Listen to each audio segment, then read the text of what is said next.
Hey guys, Swiggity here. Earlier this year, CosmereConnections was given the amazing opportunity to actually be on a few panels at Dragonsteel Nexus 2024, and this is the first of those that we're getting to upload. It's about Perpendicularities, and it features Matthew, Reader, and Kay. I, Swiggity, was also on a panel, which is over on Jasonioan's channel, which will be linked in the description if you want to check it out. It's called The Butterfly Effect. Hello. All the mics are working. Hello, everybody. Alrighty then. Welcome to the Perpendicularity Theorizing panel. If everybody wants to swoosh in, come on. No need to hide on the edges. So there's mics over here when you have questions or comments or statements, and we really want a lot of audience participation, but the doors are over there, so people tend to sit over there, and there's nobody over here by the mics. Feel free to come on over, So if you're hiding over there and you have a question, it's going to be very difficult for you to get all the way over here. Same here. Just say I think most of clear to me too. Thank you for the audience participation. It's great. Okay, well, who's ready to get started? Okay, then I guess we will. Hello, my name is Matthew Grady. I go by ReaderWarrior on most things. I'm a part of the podcast CosmereConnections, as well as do some fan fiction. I am joined by the lovely Michael, Kay, and Devin. Maybe tell us a little bit about you. Michael Bateman, I'm a Dragonsteel employee. I've been with Dragonsteel for about 5.5 years, and I've been a fan of Brandon Sanderson for nearly 20 years, ever since Elantris came out, and my mother-in-law got it for me just randomly. And it has been a wild ride. I really love it. Hey, so I'm Kay. I'm also part of the Cosmere Connections podcast with Reader. We are a reread podcast. We are also, so we do that mostly. Yeah. Hi, I'm Devin Dalton. I go by Devin Dalton in most places, and I don't have a podcast. I also don't work for Brandon. I'm just kind of a regular guy, but no, I've been Perpendicularities, and I'm a scientist, and so I guess that's why I'm here. I don't know, but I'm happy to be here. Okay, great. Well, that's us. We know you all are theorists, Cosmere enthusiasts. So before we get into that, if there is anybody who is not aware, we're going to talk about what is a perpendicularity. Before we get into our panel, I do want to state that we are recording this panel, so if you do not want to be recorded, this is your notification that we are doing that. As well as we are not going to talk about wind and truth at all. But the rest of the Cosmere is fair game. So, perpendicularities. What are perpendicularities? The primary definition is just essentially a link, a junction between the physical, the cognitive, and the spiritual realms. We're not going to dig too deeply into what these mean, but we understand the physical realm, of course, is here, similar to where we live. We have our actual physical things. The cognitive realm is, when you go there, feels fairly physical, but it's all based around how people perceive things, the cognition and such. And then the spiritual realm, based around connections and based around the spiritual web of individuals, of planets, of the entire Cosmere. So, one of my questions I want you to ponder is, what is the first perpendicularity you saw? And what did you actually think it was? So one of the things I wanted to tell you a story about is when I was little, I had this little white dog called Sammy. He's pretty tiny, white curly hair. And one Sunday morning in April, early April, my dad comes up. He says, "Hey, I'm seeing this white animal jumping around in the backyard, kids." And I'm like, "Sammy, is he out in the backyard? We should go see what's going on." And all my other siblings were like, "Easter Bunny!" So I don't always register hints and tricks and things like that. So when I read Elantris, and I saw this pool that someone was dumped into, I'm like, "Oh, that must be the Elantrian death ceremony." What about you guys? What did you see? What did you think? Elantris was the first perpendicularity I was aware of. But interestingly, when Brandon wrote that, I've learned that he didn't really know what a perpendicularity was himself at that point. Elantris was part of the formation of the Cosmere. I don't think he had it all quite figured out when he wrote it. So the first perpendicularity that was written about, I don't think he even knew exactly what it was at that point. So I didn't know what it was either. I guess the first perpendicularity that I saw would have been the Well of Ascension, which when you see it in Well of Ascension, it's like, oh, this is just the source of power that's walking ruin away. It's not really, you don't really think of it as you wouldn't consider it to be a connection between multiple realms. I gotta say, Well of Ascension as well. And I'm just now realizing how we don't have like a basic perpendicularity. We got a prison, we got a suicide pool, we've got a storm. Maybe cultivations is normal. Anyone else have a strange story about what you thought the first time you saw perpendicularity? No? I have the world. I have the world. I like that. Okay, checking my notes real quick. Devin. Yes. Would you like to list off a few perpendicularities for us? Yeah, well, I was thinking maybe we could, how about you shout them out? Which ones do you know? Horneator Peak. Okay, the Horneator Peak, so that's cultivations perpendicularity, right? Pitch. What was that one? Pitch of Paxton. Ooh, yeah, Pits of Hatson, that's the the Pits of ruins. Hatson. Yes, that's ruins. Eye of Apache, that's an interesting one, right? Because it's not really associated with a shard. I mean, autonomy is there. An avatar of autonomy is there, but yeah, the Eye of Apache is one that is an interesting one because it's not tied to a shard. The other, Scadrial's got. Oh, Southern Scadrial, yeah. So right, Harmony's got a. We do know that Harmony has a perpendicularity, and we know it's somewhere in the southern part of Scadrial, and that the Malwish are taking care of it. That's about all we know about that one. Thank you. Dalinar, right? That's where we go. Speaking of weird perpendicularities. I guess Ishar then. Ishar could be. Possibly. Maybe. The Sex Village. The Oath Gate and Oathbringer. So let's talk a little bit about what perpendicularities are and how they work real quick before we start getting into the different perpendicularities that we see. So the perpendicularities are formed at a location, generally, formed at a location with a large concentration of investiture by a shard. And they connect all three realms together, the physical, the spiritual, and the cognitive realm.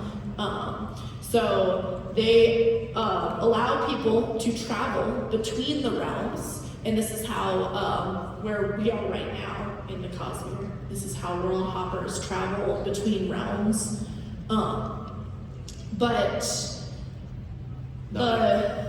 Ignoring Sunlit Man. I would say, so currently right now in the Cosmere, not talking about the future eras like Sunlit Man and Tress and Yumi and all those that take place in the far future of the Cosmere. Where we are right now, like currently Roshar time, people are using the perpendicularities to travel through the cognitive realm to world hop between planets. This is something that I found was really interesting when I was looking at my notes for this panel, is that being closer to a perpendicularity makes soul casting significantly easier, even if you are not necessarily gaining power from the perpendicularity. But it makes soul casting significantly easier because those realms are being blurred together. But my question for you guys is, do we think that whether or not the perpendicularities radiate power, Because I personally think they do, and I'm going to tell you my reason why. Part of the reason is looking at the Horneator peaks. We know that Rock's family, and I think there are other families in the Horneator peaks as well, are able to see Spren, regardless of whether or not they want to be seen. And so they have a further connection to the cognitive realm that normal people don't have. So is it because they grew up in the Horneator peaks near that perpendicularity that they have that power? The other possibility is, and that's where the debate comes in, is this because Horneators are descended from a merge of human and Parshendi? But with the singers are not able to see all Spren, because we know, for example, the Odium Spren, some of the Odium Spren can be hidden from view. And Venli talks about how the only reason she is able to see them is because she uses her powers, her radiant powers, to see into the cognitive realm to see where they are. But we don't see that in any of the other perpendiculars. Right, the final empire, right around the Lord Ruler's palace. Why am I trying to forget? Critic shot. Thank you, critic shot. That one. Right, there wasn't spontaneous powers there, nor near the pits of Huston. We didn't see any perils. What's that? The metals condensing around the perpendicular. Okay, yes, that's true, but like people gaining powers, right? Like the people there seem like they're the same on all of Scatter. How do we know there weren't more Mystics? The Terracemen, we have to remember that the magic system of each world and each shard is very different. I think there is a difference between the radiation, possibly being the term, of a shardic pool of investiture, making a perpendicularity, seeping out, can be different depending upon what the magic system of said planet is. Scadrial is very much physical, and you eat a metal, you gain a power, and then it returns to the spiritual realm. Somehow. Roshar is very much in conflict with the cognitive realm and the physical realm over and over and over again.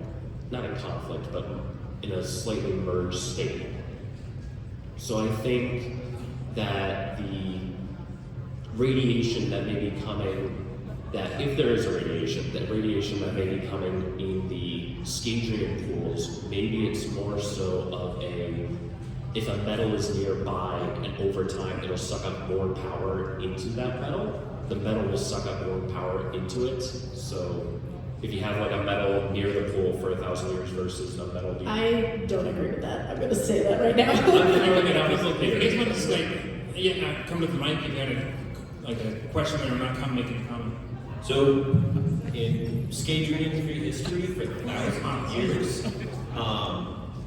there was no one with significant allomancy. There were very minor mystics, but no one significant allomancy, but there were full-fledged Ferugamists, and they were the people who spent thousands of years evolving in the mountains where two different shard pools were. And you say no one around Krennic Shaw developed powers. We learned when Set invades that people in the noble families in the outer dominances tend to have fewer allomancers, weaker allomancers, and they say it's because they more often interbreed with Ska, but it's notable that the Pits of Pathsin and the Bone Ascension are both near Luthadel, and that's where the strongest allomancers and the most frequent allomancers come from. Yeah, that's a good point. Okay, good It's a good point. I also want to mention, moving a little bit away from Scadrial, I'm sorry, but I want to say also we see on the Eye of Patchy, on First of the Sun, the only place that those birds can gain powers is directly next to the pool, the perpendicularity that is there. That is where the worms are that they eat that have them gain the powers, and they're only there. They have to go there in order to gain the powers. I think it's, sorry to bring back to Scadrial. Era 2, right? Lost Metal. Sorry, again, spoilers. But this is the most recent Cosmere book where Brendan said gloves off and started talking a lot about this. we have a perpendicularity being created, right, by autonomy for Trell. And what do we do to get rid of this? Is we have allomancers who are able to actually come in and burn that power off. We have a strong power that's not just strictly a connection or a channel. And going back to Roshar, when Dalinar opens the perpendicularity, there's obviously enough of a seepage that everyone around it gets stormlight, right? Everyone gets powered up, so there's obviously some level of radiation, whether it's a small amount or a large amount, we don't know, or what the limits are. There's got to be something that comes through to some point. Maybe a manipulation of the spirit web around that area that does something unique to the shard. I can see that. Going back to his comment about the terrace, I always found it weird that ferrochemy even exists, because allomancy is of preservation, hemalurgy is of ruin. Where does ferrochemy come from? Maybe it comes from that radiation, and how over time, being near that pool, the terrace people... That makes up radiation between both of them, both ruin and preservation. You know, Brendan's mentioned that when there's two powers, there's always a third power that's created by the kind of the interaction somehow of those, but it could come from perpendicularities. That's reasonable.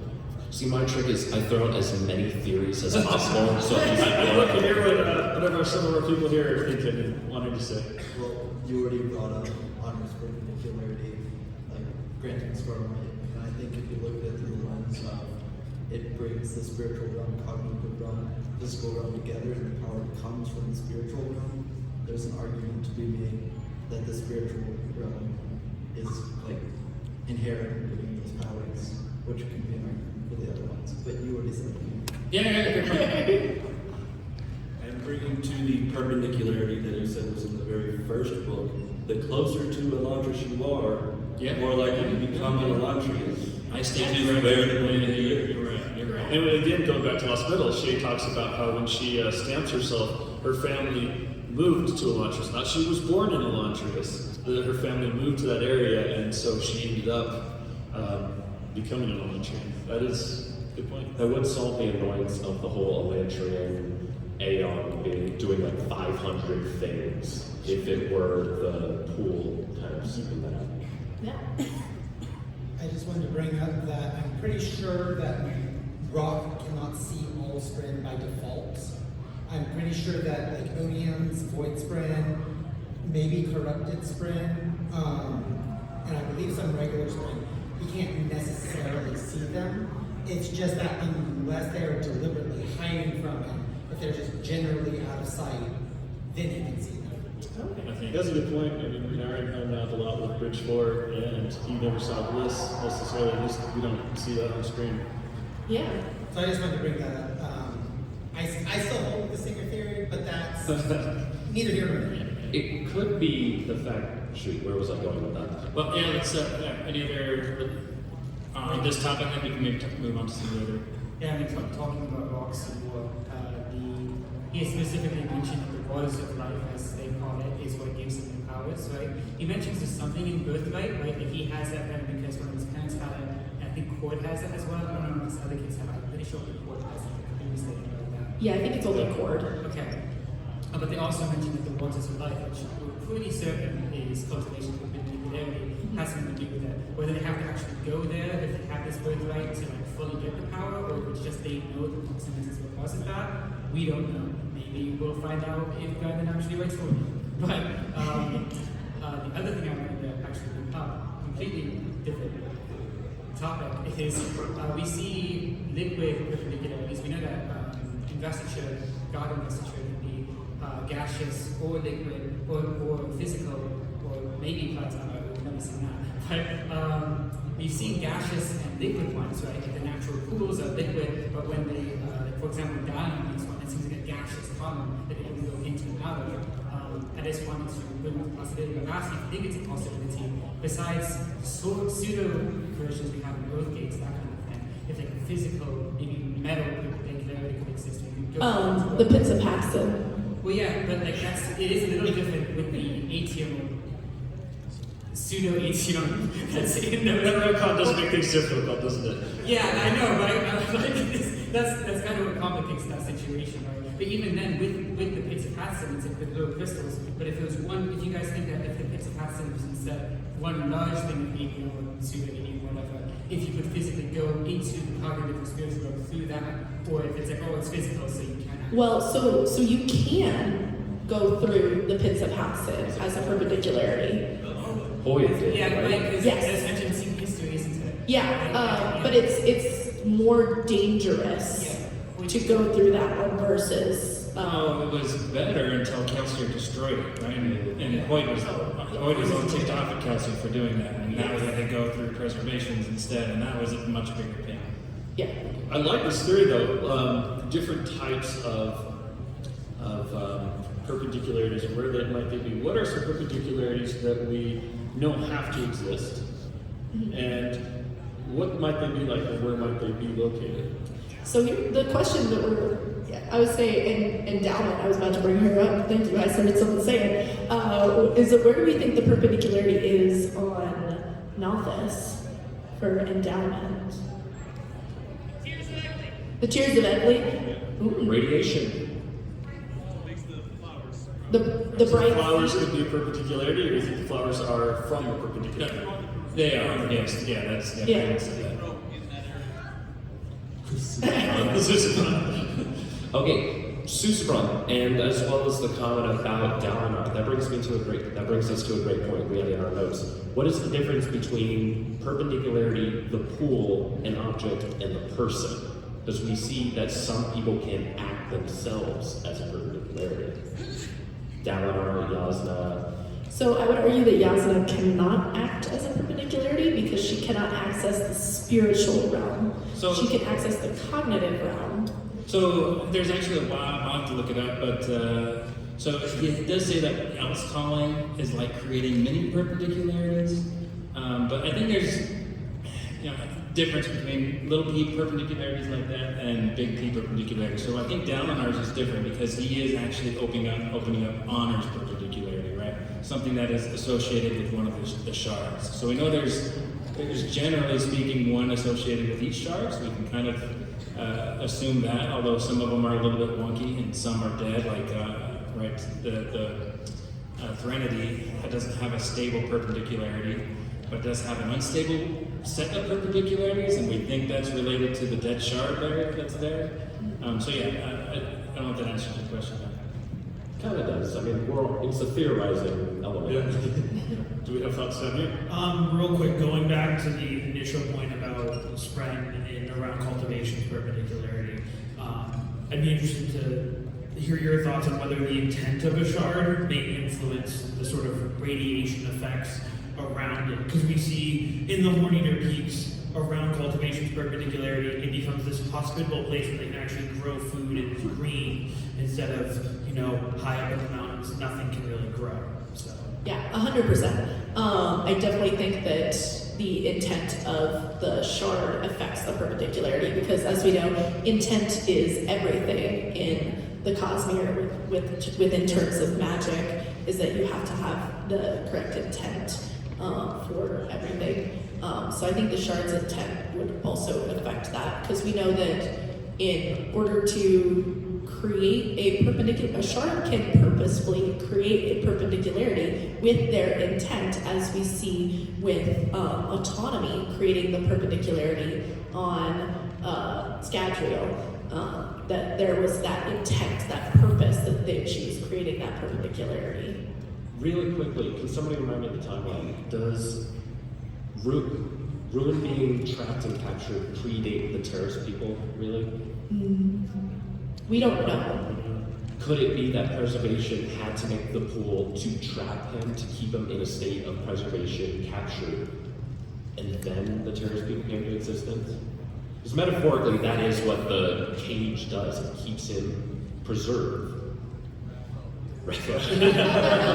Thanks, Brian. Again, theorizing in general is great because we can throw out ideas and say, hey, there's something to think about, and if we haven't seen anything specifically disprove it, we get to just wait until Brandon actually answers that question, and until then we can just theorize. It's fun. Yeah. I have a few bullet points to kind of bring up. In terms of for rock, would they not maybe be drinking the water, and that could just, give them some sort of invested state? In terms of the terracemen, were there not terracemen on the trek to the well section, like in the? Yeah. Rashek himself, obviously, was a terraceman. Yeah. So I guess he must have existed beforehand, unless Ruin was already trapped at that point. Well, yeah, Ruin was trapped, right? Because that was the whole point, was to get Rashek to go up there, or the Alendi to go up there and let him go. We knew they created human life, and then preservation wanted to keep that around. But he had less power than Ruin was, so he allowed Tracks and maybe going back to the one radiation theory, maybe then the terrorist people came to exist around the jail cell. And then, they somehow were able to speak to preservation because they got the story right in their religion. Thank you. So, the last thing I wanted to say is, in terms of sizes of perpendicularities and how maybe it was a word brand, like you said, where else colors are making small perpendicularities. Aeons are described as straight up holes that are energy is pushing through them even before they can be completed. So perhaps a perpendicularity is just a massive hole where energy is just being pushed through with much more force than an aeon can muster. Okay, got it. So I do want to say this before Reader pipes in, because I know that he's got a lot to say about this. Is that I do know that aeons are, so with cell is weird. First of all, cell is weird because all of the investiture from the shards was shoved into the cognitive realm. And is no longer hanging out in the spiritual realm. It's in the cognitive realm. So it's only opening up that connection to the cognitive realm. But Reader, do you want to add on whatever you want to say? If you know our podcast, we've been rereading Elantris, and I keep bringing up the Aeons. So from what I can tell, I'm going to call it the router Aeon, the Aeon of Elantris, seems to be a perpendicularity, maybe. And then it's releasing the energy, because we know that energy is trickling out of it. That's why none of the Aeons are really working. So that one seems to be a booster or a router, and maybe it's sort of putting out a signal of investiture in technological terms, and Aeons themselves are drawing from that signal, not necessarily through the cognitive realm. It's a weird theory, I know. We've been arguing about it for 14 weeks now. Do you have thoughts, Devin? I don't. One of my thoughts when you brought that up was, we know that Brandon's mentioned that basically every investiture has abilities to do essentially the same things as other investitures. Some things are easier and the methods are different, but the idea, we've seen a number of different types of light weaving. But we've seen else call a little bit. We're starting to get introduced to it on Roshar, and if we're talking about, hey, there's this little window, this little hole, I wonder if Aeons are something that's more of a Aeon door else call, just a little mini else call pulling it in because of just how powerful the pressure is from the door building up in the cognitive realm, which just kind of brings us back to the cognitive realm, causing that, just kind of trying to get out. Cell's weird, and the book was written almost 20 years ago. Well, every planet is a little weird in their own way, which is fun, right? You don't want them all to be right the same, but yeah, Cell's weird in that way. So Cell is weird, but what about Kamashi? There should theoretically be a perpendicularity there, but we haven't heard anything, and my interpretation of the book was that Hoyd did something similar to skipping, like Nomad, and didn't actually come through a perpendicularity. I'm going to leave this up to them because they probably know the book a bit better than me, but they bring up Iron Way Station 7, which seems to me to be like a satellite station, so maybe use the rocket ship or something else. Oh yeah, because they space traveled to the second planet, Dole. Yes, but in terms of the perpendicularity, you guys got this. Yeah, we haven't mentioned a few. So there is one on Silverlight. We know that there's a perpendicularity at the Silverlight Nexus, right over there. But we do know there's one there. Bejendal, did I say that right? Bejendal. We know that there's one where that there's a perpendicularity on Bajendo, but that the travel there is extremely dangerous right now. We learned that in the Lost Metal. We know Dominion, Devotion and Dominion both have one. Devotions is the one at Elantris, and Dominion presumably has one on Cell as well. Endowment, we already talked about that with the Tears of Pachi, or not the Tears of Pachi, sorry. That's a different one. Tears of Edge. Tears of Edge, the other Tears one. So yeah, there's a number of other perpendicularies out there that we don't know a whole lot about. Does Odium have a perpendicularity on Yes. Roshar? Not I on think Roshar. on Braze. Oh. He has one on Braze, not on Roshar. Well, that's not confirmed, but Or yeah. that's the Yes. theory. We assume he has one on Braze. It's supposed to be where it develops wherever a shard resides for a long period of time. So we think Odium's been on Braze for most of his time, so we assume it's over there.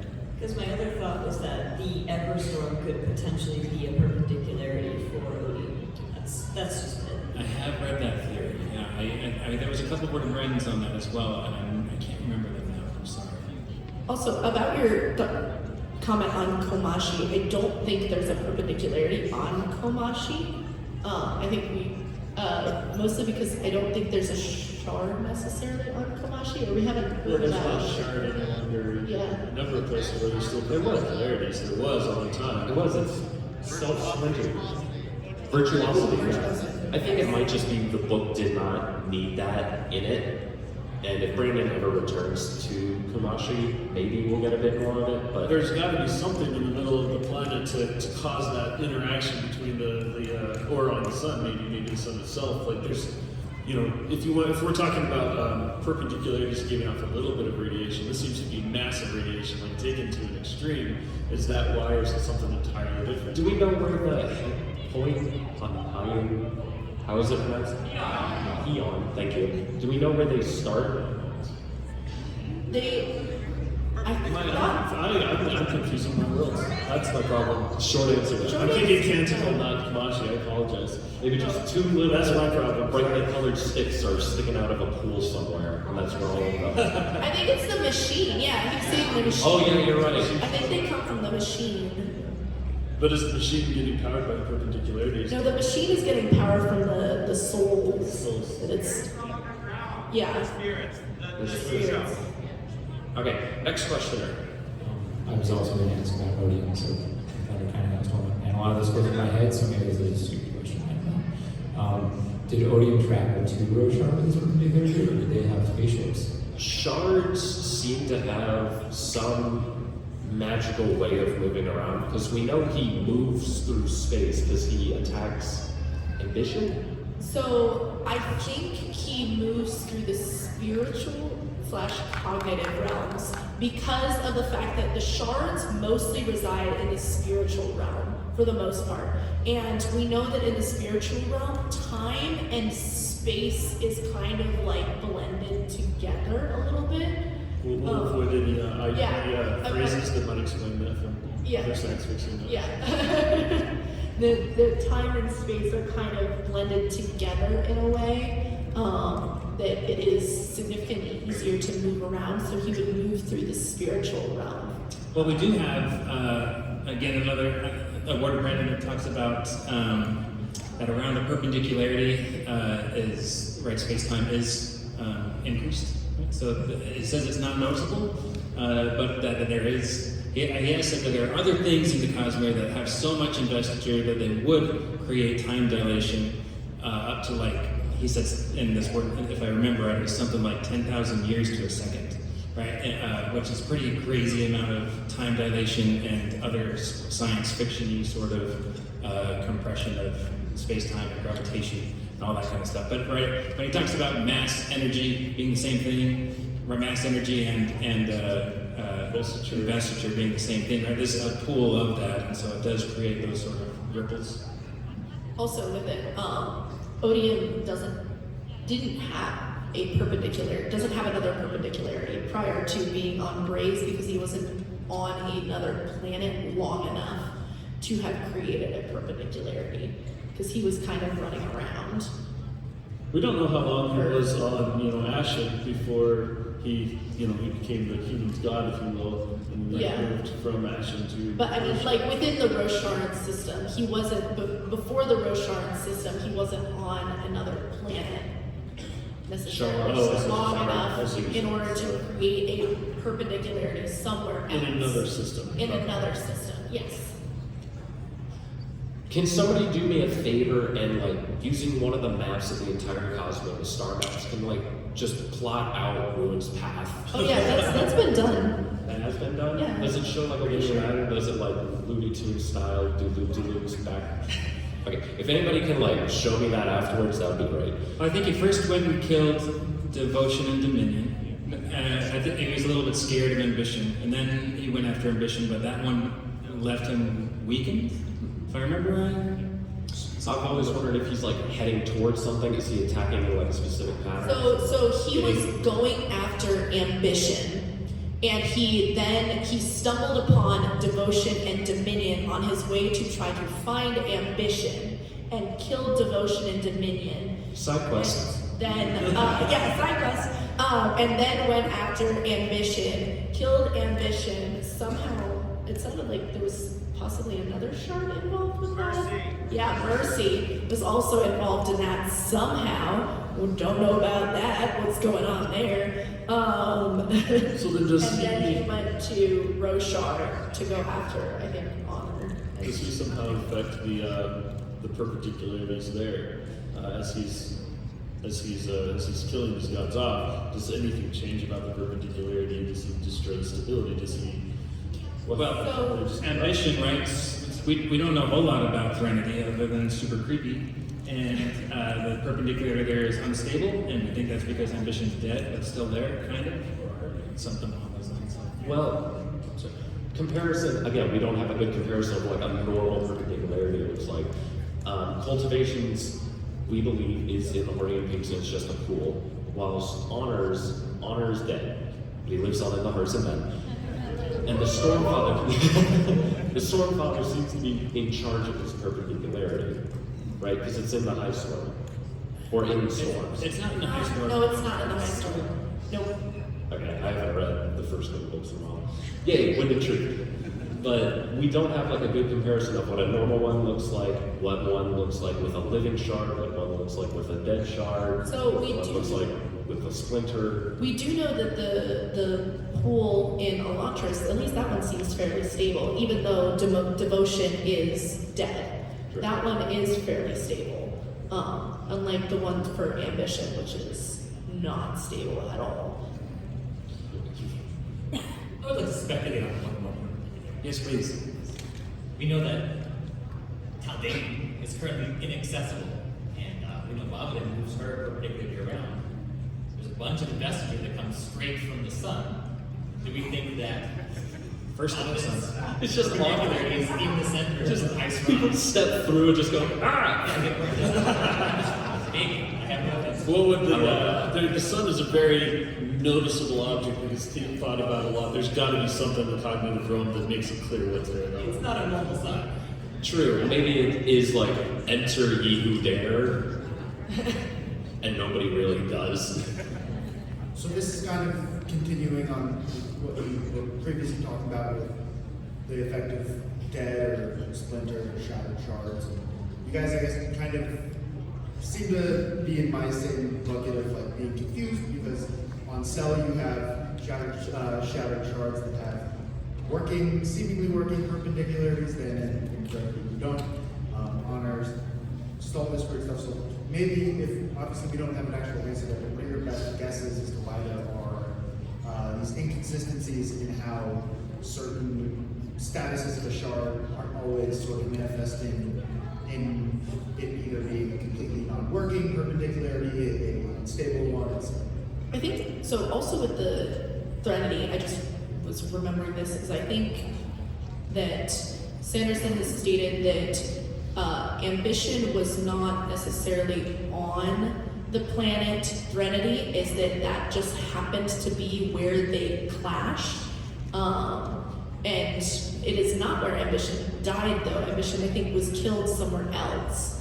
But that is where they clashed, and I think parts of ambition were splintered off, possibly, which might be the reason why the perpendicularities are very unstable on Threnody, because there was never a shard in charge of them, and it is just like pieces of investiture that have then coalesced into perpendicularities that are not necessarily stable. It looks like our friend there wants to say something really badly, so I'm gonna let you say something.